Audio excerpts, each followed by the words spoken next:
So what is the do you have any crazy stories, or let's talk about some mistakes maybe that people are making when it comes to buying these kind of commercial buildings or properties that maybe they're not aware of, you know?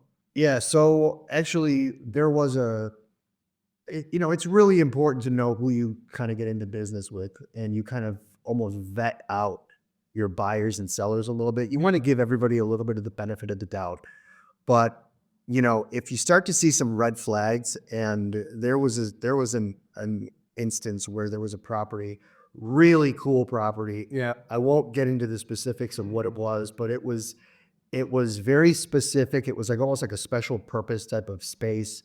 And there was a business piece of it, and then there was like a co-work, just this conglomeration of stuff going on in this building, of different income streams of the building.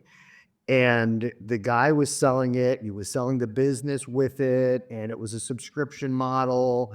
And he he was renting, he owned the business and he was renting the space, renting the building. So, he kind of later, the expenses were all kind of convoluted. I'm like, well, he's explaining that this is a triple net deal, and that, the tenant pays all the expenses, which is him in this case, yet he couldn't produce what all the expenses were. And on paper, when we drew this out, it was like a $5 or $6 million deal. But when you dug a little deeper and we started asking a little bit more questions, a few more questions, you realize that there was a lot of missing information, and he couldn't answer really simple questions.